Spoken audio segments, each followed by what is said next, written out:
दिनै 1 जुलाइ खालारनि बेलासिनि खुलुमनायखौ जासिहरग्रोनाय जाबाय। दिनैनि रादाबाव नोंथांमोन बयखौबो बरायबाय। अन्नानै हादरनि रादाब चेनेलखौ लाइक आरो साबस्क्राइब खालामना हो। दानिया फैदो दिनैनि रादाबनि हेडलाइन्सआव। सेथियाव, भारत भुटान सिमायाव जौजों बुंफबनाय गारि जब्द, सासेखौ हमदों। फर्स 64 एसएसबिआ हरखाब सिग्रोमनाय खालामो आरो भारत भुटान सिमायाव थानाय ससिपुरनिफ्राय जौजों बुंफबनाय गारिजों लोगोसे सासे सुबुंखौ हमनो हायो।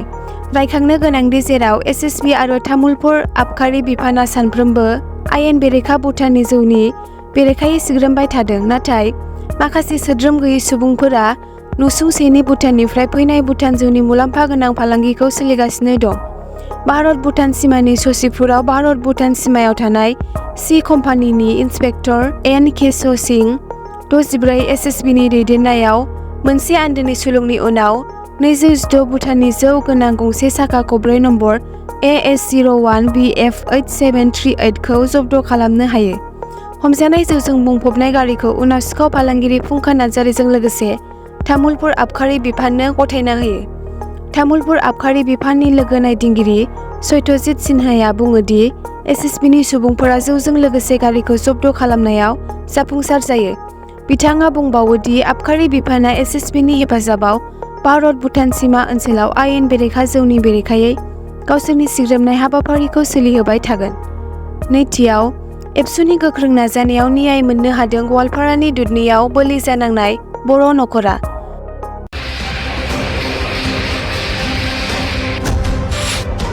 एबसुनि गोख्रों प्रटेस्ट खालामनायाव आसामनि केबिनेट मन्त्रि जयन्त मल्ल बरुआया 29 जुन शुक्रबार सानखालि दुधनैयाव बोलि जानांनाय बर' नखराव फैनानै खौरां लाफैनो गोनां जादों।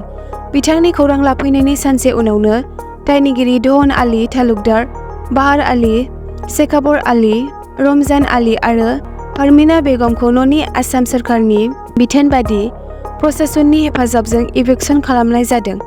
मख'नो गोनांदि 3 मे दानखालि दुधनैयाव उन्दै बर' हिन्जावसाखौ जिनाहारि खालामदोंमोन आरो बिनि उनाव हिरनमय खाख्लारिया खौरां लानो थांनायाव बिथांखौबो बुथारनाय जाथाय जादोंमोन।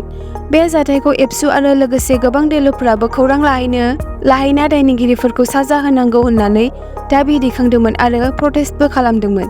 बे दाबि आरो प्रटेस्ट खालामनायखौ नोजोर होनानै आसाम सोरखारनि बिथोन बायदि दायनिगिरिफोरनि न'खौ इभिक्सन खालामनायखौ नुनो मोन्दों। थामथियाव, क'क्राझाराव इनकाउन्टार जादों। थांनाय 25 जुन 2024 खालारखालि क'क्राझारनि एक्सिस बेंक मोखाङाव 34 लाख रां दाखाथिनि जाथाय जानायनि सायाव नोजोर होनानै पुलिस मावख'गिरिफोरा थांनाय मोनानि मोनसे अपारेसनाव खावनाय नोगोद रांखौ नागिरनानै सालाकाथिनि बेदलांमारि साहा बागानाव सौहैदोंमोन। नागिरनाय समाव चिरां जिल्लानि 3 नं भान्डारा बिजनि मानिकपुर गामिनि आइनाल हकनि फिसाज्ला 38 बोसोर बैसोनि आमिर हुसेना खारनो नाजादोंमोन, जायनि जाहोनाव पुलिसआ गुलि गावनो गोनां जायो। गावजानानै बिथाङा जोखोम जादोंमोन। हुसेनखौ उनाव फाहामथायनि थाखाय क'क्राझारनि रुपनाथ ब्रह्म सिभिल देहा फाहामसालियाव लांनाय जायो। पुलिसआ चिरां, धुबुरी आरो क'क्राझारनिफ्राय 4 दायनिगिरि सुबुंफोरखौ जाफुंसारै खानो हायो। मोनसे टुइटआव आसामनि डिजिपि जिपि सिंहआ 4 सुबुंखौ हमनायनि आरो दायनिगिरिफोरनिफ्राय 21.5 लाख रां बोखांनो हानायखौ रोखा खालामो। ब्रैथियाव, चिराङाव आइ दैमानि दैबानायाव मासे फिसा हाग्रानि मैदेरा गब'दों। रबिबारखालि चिरां जिल्लानि भारत भुटान सिमा बेंटल रेभिनिउ सार्केलनि सिङाव थानाय थुक्राझार दैमानि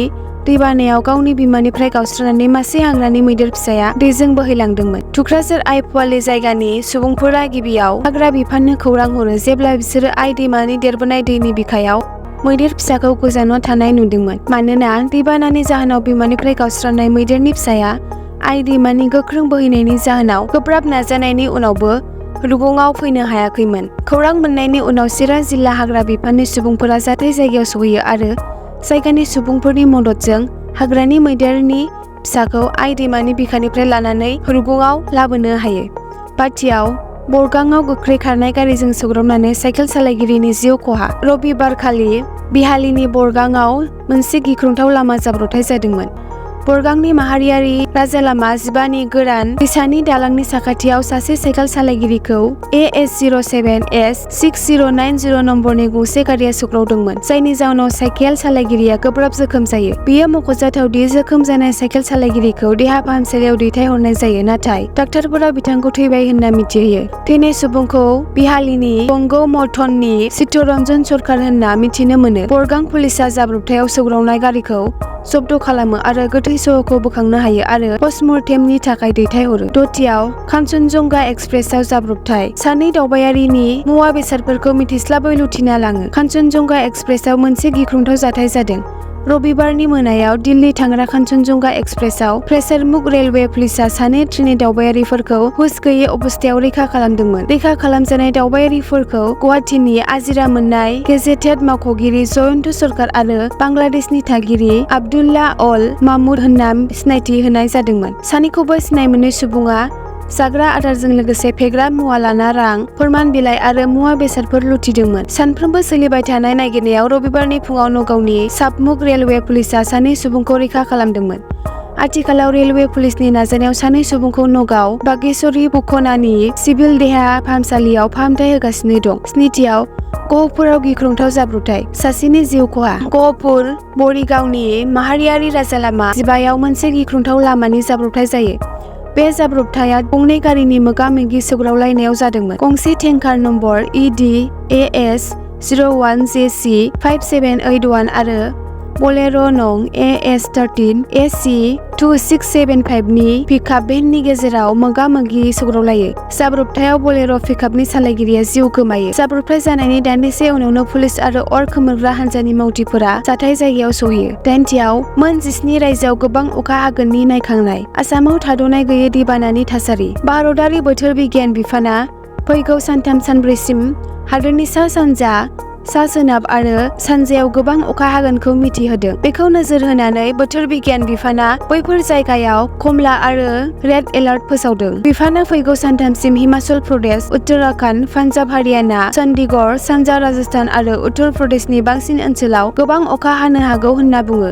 बेनि गेजेराव सानजा आरो सा-सानजा भारतनि बिहार, सोनाब बेंगल, सिक्किम, अरुणाचल प्रदेश, आसाम, मेघालय, नागालेन्ड, मणिपुर, मिज'राम आरो त्रिपुरायाव साननैनिफ्राय सानथामसिम गोबां अखा हानो हागौ होननाबो बुङो। मख'जाथावदि आसामाव बावैसो जालांनाय दैबानायाव मोन 12 जिल्लाफोरनि 2,62,000निबो बांसिन सुबुंफोरनाव गोहोम गोग्लैदों। रबिबाराव दैबानायाव सानै सुबुंनि जिउ खहा जायो। रायजोआव दासिम दैबानाजों सा 44 सुबुंफोरनि जिउ गोमाबाय। ब्रह्मपुत्रजों लोगोसे मोनबा दैमाफोर दैया रायजोआव खैफोदनि सिमानिफ्राय गोजौआव बोहैगासिनो दं। बे समावनो राजधानी दिल्लीया जोबोद दुंखावनायनि उनाव दैबानाजों मोगा-मोगि जानांदों। नोगोरारिफोरा दै लोमसावनायनि जाहोनाव गावसोरनि सानफ्रोमबोनि जिउखौ मोजाङै मावफुंनायाव जेंनाजों मोगा-मोगि जानांदों। एसेनोसै दिनैनि रादाबाव। भिडिअखौ जोबजासिम नायनायनि थाखाय हामबायसै। अन्नानै हादरनि रादाब चेनेलखौ लाइक आरो साबस्क्राइब खालामना हो आरो नटिफिकेशन बेलखौ अन खालामनानै दोन जाहाथे नोंथांमोना नटिफिकेशनखौ मोननो हायो।